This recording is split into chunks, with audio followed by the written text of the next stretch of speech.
আসসালামু আলাইকুম, স্বাগতম যমুনা আপডেটস সংবাদে। আমি মোহাম্মদ জাকারিয়া আজকের সব আন্তর্জাতিক খবর নিয়ে হাজির হয়েছি। শুরুতেই জানিয়ে দিব সংবাদ শিরোনাম, তারপর বিস্তারিত। ইসরায়েলি ভূখণ্ডে এবার ক্লাস্টার বোমা ফেলেছে ইরান। অত্যাধুনিক অস্ত্রগুলো এখনও ব্যবহার করেনি ইরান। রিপোর্ট। ইউক্রেনের পর এবার মধ্যপ্রাচ্যের আকাশে আতঙ্ক ছড়াচ্ছে ইরানের শাহেদ ১৩৬ ড্রোন। যুক্তরাষ্ট্রের স্বীকারোক্তি, ইসরায়েলের ফাঁদে পড়েই ইরানে মার্কিন হামলা। নেতানিয়াহুর প্রতিটি পদক্ষেপ ইরানের নখদর্পণে, সাবেক আইআরজিসি প্রধান। আসসালামু আলাইকুম, স্বাগতম জানাচ্ছি যমুনা আপডেটস সংবাদে। আমি মোহাম্মদ জাকারিয়া। এতক্ষণ শুনছিলেন সংবাদ শিরোনাম, এবার বিস্তারিত। ইসরায়েলি ভূখণ্ডে এবার ক্লাস্টার বোমা ফেলেছে ইরান। আন্তর্জাতিক ভূ রাজনীতির এক অত্যন্ত জটিল এবং উত্তেজনাপূর্ণ মুহূর্তে দাঁড়িয়ে আছে গোটা মধ্যপ্রাচ্য, যেখানে সম্প্রতিকালে একটি অত্যন্ত গুরুত্বপূর্ণ এবং কৌশলগত পরিবর্তন লক্ষ্য করা যাচ্ছে। আর তা হল ইসরায়েলি ভূখণ্ডে ইরানের ক্লাস্টার বোমা বা গুচ্ছ বোমার ব্যবহারের খবর, যা আন্তর্জাতিক সংবাদমাধ্যম এবং প্রতিরক্ষা বিশ্লেষকদের মাঝে ব্যাপক আলোচনার জন্ম দিয়েছে। এবং এই ক্লাস্টার বোমা বা গুচ্ছ বোমা হল এমন এক ধরনের প্রযুক্তিগত অস্ত্র যা আকাশ থেকে নিক্ষেপ করার পর একটি নির্দিষ্ট উচ্চতায় এসে মাঝপথেই খুলে যায় এবং এর ভেতর থেকে অসংখ্য ছোট ছোট সাব মিউনিশন বা ক্ষুদ্র বোমা একটি বিশাল এলাকা জুড়ে ছড়িয়ে পড়ে, যার মূল উদ্দেশ্য থাকে একটি বিস্তৃত ভৌগোলিক এলাকায় প্রতিপক্ষের সামরিক স্থাপনা বা কৌশলগত অবস্থানকে একযোগে অকার্যকর করে দেওয়া, যা সামরিক দৃষ্টিকোণ থেকে একটি বড় ধরনের কৌশলগত বার্তা বহন করে, কারণ এটি প্রমাণ করে যে সংঘাত এখন আর কেবল প্রক্সি বা ছোটখাটো সীমান্ত উত্তেজনার মধ্যে সীমাবদ্ধ নেই, বরং এটি একটি সরাসরি এবং অত্যন্ত উচ্চমাত্রার প্রযুক্তিগত সামরিক প্রদর্শনীতে পরিণত হয়েছে। আন্তর্জাতিক আইন এবং মানবাধিকার সংগঠনগুলো দীর্ঘদিন ধরেই এই ধরনের অস্ত্রের ব্যবহারের বিষয়ে উদ্বেগ প্রকাশ করে আসছে, কারণ কনভেনশন অন ক্লাস্টার মিউনিশনস বা সিসিএম চুক্তির আওতায় বিশ্বের শতাধিক দেশ এই অস্ত্রের উৎপাদন, মজুদ এবং ব্যবহার নিষিদ্ধ করেছে। যদিও এটি সত্যি যে বিশ্বের বেশ কয়েকটি প্রধান সামরিক শক্তি আজও এই চুক্তিতে স্বাক্ষর করেনি, তবে এই মুহূর্তে মধ্যপ্রাচ্যের এই উত্তেজনাকর পরিস্থিতিতে এ ধরনের বিস্তৃত এলাকা জুড়ে প্রভাব ফেলতে সক্ষম অস্ত্রের ব্যবহার পুরো অঞ্চলের স্থিতিশীলতার জন্য একটি নতুন চিন্তার বিষয় হিসেবে দেখা হচ্ছে, কারণ এটি শুধুমাত্র সামরিক স্থাপনাগুলোকেই ঝুঁকির মুখে ফেলছে না, বরং এর সুদূরপ্রসারী প্রভাব গিয়ে পড়ছে বৈশ্বিক অর্থনীতির উপর। অত্যাধুনিক অস্ত্রগুলো এখনও ব্যবহার করেনি ইরান। রিপোর্ট।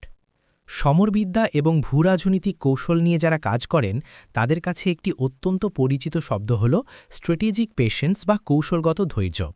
আর সম্প্রতি বিভিন্ন আন্তর্জাতিক প্রতিরক্ষা গোয়েন্দা সংস্থা এবং থিঙ্ক ট্যাঙ্কের রিপোর্টে উঠে এসেছে যে চলমান এই প্রবল উত্তেজনার মধ্যেও ইরান তাদের সামরিক ভাণ্ডারে থাকা সবচেয়ে অত্যাধুনিক এবং বিধ্বংসী অস্ত্রগুলো এখনও ব্যবহার করেনি, যা মূলত তাদের একটি সুদূরপ্রসারী সামরিক কৌশলেরই অংশ। এই অত্যাধুনিক অস্ত্রগুলোর মধ্যে রয়েছে হাইপারসনিক গ্লাইড ভেহিকেল, দীর্ঘপাল্লার প্রিসিশন গাইডেড ব্যালিস্টিক মিসাইল এবং তাদের নিজস্ব প্রযুক্তিতে তৈরি অত্যন্ত উন্নত আকাশ প্রতিরক্ষা ব্যবস্থা, যেগুলো মাটির গভীরে তৈরি সুবিশাল মিসাইল সিটি বা ভূগর্ভস্থ বাংকারে অত্যন্ত সুরক্ষিত অবস্থায় রাখা হয়েছে বলে ধারণা করা হয়। আর সামরিক বিশ্লেষকদের মতে কোনো রাষ্ট্র যখন তার শীর্ষ সক্ষমতার অস্ত্রগুলো লুকিয়ে রাখে বা প্রথম ধাপে ব্যবহার করা থেকে বিরত থাকে, তখন সেটি প্রতিপক্ষের মনে এক ধরনের অজানা আতঙ্ক এবং মনস্তাত্ত্বিক চাপ তৈরি করে, কারণ প্রতিপক্ষ কখনোই নিশ্চিত হতে পারে না যে পরবর্তীতে ঠিক কতটা শক্তিশালী আঘাত আসতে পারে। আর এই কৌশলটিকেই বলা হয় ডেটারেন্স বা প্রতিরোধমূলক ভীতি প্রদর্শন। আধুনিক রণকৌশলে সব তাস একসাথে না দেখানোটা অত্যন্ত বুদ্ধিমানের কাজ বলে বিবেচিত হয়, কারণ এতে একদিকে যেমন চরম সংঘাত এড়িয়ে আলোচনার একটি পথ খোলা রাখা যায়, অন্যদিকে তেমনি নিজেদের সামরিক শক্তির একটি রহস্যময় আবরণ তৈরি করে আঞ্চলিক মিত্রদের মনোবল চাঙ্গা রাখা সম্ভব হয়। আপনারা লক্ষ্য করলে দেখবেন গত এক দশকে মধ্যপ্রাচ্যের দেশগুলো তাদের সামরিক প্রযুক্তি এবং গবেষণায় বিপুল পরিমাণ অর্থ বিনিয়োগ করেছে, যার ফলে তাদের নিজস্ব প্রতিরক্ষা শিল্প অনেক বেশি স্বয়ংসম্পূর্ণ হয়ে উঠেছে। আর এই প্রযুক্তিগত উৎকর্ষের কারণেই আজকের দিনে দাঁড়িয়ে তারা বৈশ্বিক পরাশক্তিগুলোর সাথেও এক ধরনের সমতা বজায় রেখে চলতে পারছে। ইউক্রেনের পর এবার মধ্যপ্রাচ্যের আকাশে আতঙ্ক ছড়াচ্ছে ইরানের শাহেদ ১৩৬ ড্রোন। আধুনিক যুদ্ধক্ষেত্রের সমীকরণ কিভাবে দ্রুত বদলে যাচ্ছে তার সবচেয়ে বড় এবং বাস্তব প্রমাণ হল আনম্যান্ড এরিয়াল ভেহিকেল বা ড্রোন প্রযুক্তির ব্যাপক ব্যবহার। আর এই ক্ষেত্রে বর্তমানে সবচেয়ে বেশি আলোচিত নাম হল ইরানের তৈরি শাহেদ ১৩৬ ড্রোন, যা কামিকাজে বা লয়টারিং মিউনিশন নামেও পরিচিত, এবং পূর্ব ইউরোপের বিশাল রণাঙ্গন, বিশেষ করে ইউক্রেনে এর ধ্বংসাত্মক এবং কার্যকর উপস্থিতির পর এবার মধ্যপ্রাচ্যের আকাশেও এটি এক নতুন ত্রাসের সঞ্চার করেছে। শাহেদ ১৩৬ ড্রোনের সবচেয়ে বড় বিশেষত্ব হল এর সাদামাটা ডেল্টা উইং ডিজাইন এবং অত্যন্ত সাশ্রয়ী উৎপাদন খরচ। যেখানে একটি অত্যাধুনিক ব্যালিস্টিক মিসাইল বা ফাইটার জেট তৈরি করতে মিলিয়ন মিলিয়ন ডলার খরচ হয়, সেখানে মাত্র ২০ থেকে ৩০,০০০ ডলার ব্যয়ে তৈরি এই ড্রোনগুলো অত্যন্ত নিখুঁতভাবে লক্ষ্যবস্তুতে আঘাত হানতে সক্ষম, যা আধুনিক অ্যাসিমেট্রিক ওয়ারফেয়ার বা অসম যুদ্ধের ধারণাকে সম্পূর্ণ নতুন মাত্রা দিয়েছে। সামরিক বিশ্লেষকদের মতে এই ড্রোনগুলোর কার্যপ্রণালী অত্যন্ত অভিনব।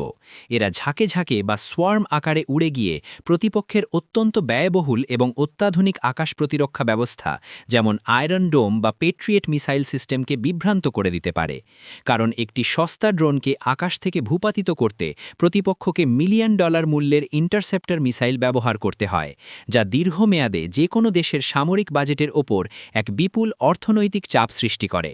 এবং প্রতিরক্ষার এই অর্থনৈতিক অসামঞ্জস্যতাই শাহেদ ১৩৬কে বর্তমান সময়ের অন্যতম সফল কৌশলগত হাতিয়ারে পরিণত করেছে। যুক্তরাষ্ট্রের স্বীকারোক্তি, ইসরায়েলের ফাঁদে পড়েই ইরানে মার্কিন হামলা। আন্তর্জাতিক কূটনীতি এবং ভূ-রাজনীতিতে এমন কিছু মুহূর্ত আসে যখন প্রকাশ্যে বলা কথা আর পর্দার আড়ালের বাস্তবতার মধ্যে আকাশ-পাতাল তফাৎ দেখা যায়। আর সম্প্রতি মার্কিন যুক্তরাষ্ট্রের কিছু গুরুত্বপূর্ণ নীতি নির্ধারক এবং প্রতিরক্ষা বিশ্লেষকদের এমন একটি চাঞ্চল্যকর স্বীকারোক্তি সামনে এসেছে যা আন্তর্জাতিক রাজনৈতিক অঙ্গনে তুমুল বিতর্কের জন্ম দিয়েছে। যেখানে বলা হচ্ছে যে মধ্যপ্রাচ্যে সাম্প্রতিক উত্তেজনার জেরে ইরানে যে মার্কিন সামরিক পদক্ষেপ বা হামলা চালানো হয়েছিল তা মূলত যুক্তরাষ্ট্র স্বেচ্ছায় করেনি, বরং তারা নিজেদের মিত্র দেশের তৈরি করা এক সূক্ষ্ম ফাঁদে পা দিতে বাধ্য হয়েছিল। আন্তর্জাতিক সম্পর্কের ভাষায় একে বলা হয় অ্যালায়েন্স এন্ট্র্যাপমেন্ট বা মিত্রতার ফাঁদ, যেখানে একটি ছোট বা আঞ্চলিক মিত্র রাষ্ট্র তার নিজস্ব কৌশলগত স্বার্থে এমন কিছু পদক্ষেপ গ্রহণ করে যা বৃহৎ পরাশক্তিকে বাধ্য করে সেই সংঘাতে জড়িয়ে পড়তে। এমনকি বৃহৎ শক্তিটির নিজস্ব কৌশলগত বা অর্থনৈতিক স্বার্থ সেখানে না থাকা সত্ত্বেও। বর্তমান মার্কিন প্রশাসন যখন এশিয়া প্যাসিফিক অঞ্চল এবং অভ্যন্তরীণ অর্থনীতির দিকে বেশি মনোযোগ দিতে চাইছে, ঠিক তখনই মধ্যপ্রাচ্যের এই অনাকাঙ্ক্ষিত উত্তেজনা তাদের জন্য এক বিশাল রাজনৈতিক এবং কূটনৈতিক মাথা ব্যথার কারণ হয়ে দাঁড়িয়েছে। কারণ কোনো পরাশক্তিই চায় না একাধিক ফ্রন্টে একই সাথে তাদের সামরিক এবং অর্থনৈতিক শক্তিকে ছড়িয়ে দিয়ে নিজেদের দুর্বল করে ফেলতে। ওয়াশিংটন ডিসির বিভিন্ন থিঙ্ক ট্যাঙ্ক এবং পলিসি মেকাররা মনে করছেন যে এই ধরনের আঞ্চলিক সংঘাতে সরাসরি জড়িয়ে পড়ার ফলে আমেরিকার অভ্যন্তরীণ রাজনীতিতেও এর নেতিবাচক প্রভাব পড়ছে, বিশেষ করে যখন দেশটিতে নির্বাচনের হাওয়া বইছে এবং সাধারণ নাগরিকরা দেশের বাইরে আর কোনো নতুন সংঘাতে তাদের ট্যাক্সের টাকার ব্যবহার দেখতে নারাজ। কিন্তু অন্যদিকে ঐতিহাসিক মিত্রতার চুক্তি এবং বৈশ্বিক পরাশক্তি হিসেবে নিজেদের আধিপত্য বজায় রাখার যে চাপ, নেতানিয়াহুর প্রতিটি পদক্ষেপ ইরানের নখদর্পণে। সাবেক আইআরজিসি প্রধান। আধুনিক ২১ শতকের সংঘাত কেবলমাত্র যুদ্ধক্ষেত্রের ট্যাঙ্ক, মিসাইল বা ড্রোনের মধ্যে সীমাবদ্ধ নেই, বরং এর চেয়েও অনেক বেশি ধ্বংসাত্মক এবং নীরব যুদ্ধ চলছে সাইবার স্পেসে এবং গোয়েন্দা নজরদারির অন্ধকার জগতে। আর এই প্রেক্ষাপটেই সম্প্রতি ইরানের ইসলামিক রেভলিউশনারি গার্ড কর্পস বা আইআরজিসি এর একজন সাবেক শীর্ষ কমান্ডারের করা একটি বিস্ফোরক দাবি আন্তর্জাতিক মিডিয়া এবং গোয়েন্দা মহলে ব্যাপক আলোড়ন সৃষ্টি করেছে, যেখানে তিনি দাবি করেছেন যে ইসরায়েলের শীর্ষ রাজনৈতিক ও সামরিক নেতৃত্ব, বিশেষ করে প্রধানমন্ত্রী নেতানিয়াহুর প্রতিটি গোপন পদক্ষেপ, সিদ্ধান্ত এবং পরিকল্পনা ইরানের গোয়েন্দাদের পুরোপুরি নখদর্পণে রয়েছে। এই দাবিটি যদি আংশিকও সত্য হয়, তবে তা আধুনিক সাইবার ওয়ারফেয়ার এবং ইন্টেলিজেন্স গ্যাদারিং বা তথ্য সংগ্রহের ক্ষেত্রে এক অভাবনীয় সাফল্যের ইঙ্গিত দেয়। কারণ এর অর্থ হল Iran open source intelligence OSINT, signal intelligence SIGINT এবং হিউম্যান ইন্টেলিজেন্স হিউমিন্টের এক অসাধারণ সমন্বয়ের মাধ্যমে প্রতিপক্ষের সবচেয়ে সুরক্ষিত ডিজিটাল ইনফ্রাস্ট্রাকচার বা যোগাযোগ ব্যবস্থায় গভীর অনুপ্রবেশ করতে সক্ষম হয়েছে। সামরিক এবং রাজনৈতিক কৌশলগত দিক থেকে এটি একটি মাস্টার স্ট্রোক বা সাইকোলজিক্যাল অপারেশন বা সাই অপস হিসেবে বিবেচিত হচ্ছে, কারণ যখন কোনো রাষ্ট্র প্রকাশ্যে ঘোষণা করে যে তারা তাদের শত্রুপক্ষের প্রতিটি গোপন চাল আগে থেকেই জানে, তখন তা শত্রুপক্ষের রাজনৈতিক মন্ত্রিসভা এবং সামরিক কমান্ড সেন্টারের ভেতরে এক ধরনের তীব্র অবিশ্বাস, সন্দেহ এবং প্যারানইয়ার সৃষ্টি করে, যা যে কোনো বড় সিদ্ধান্ত গ্রহণের প্রক্রিয়াকে ধীর এবং ত্রুটিপূর্ণ করে তুলতে বাধ্য।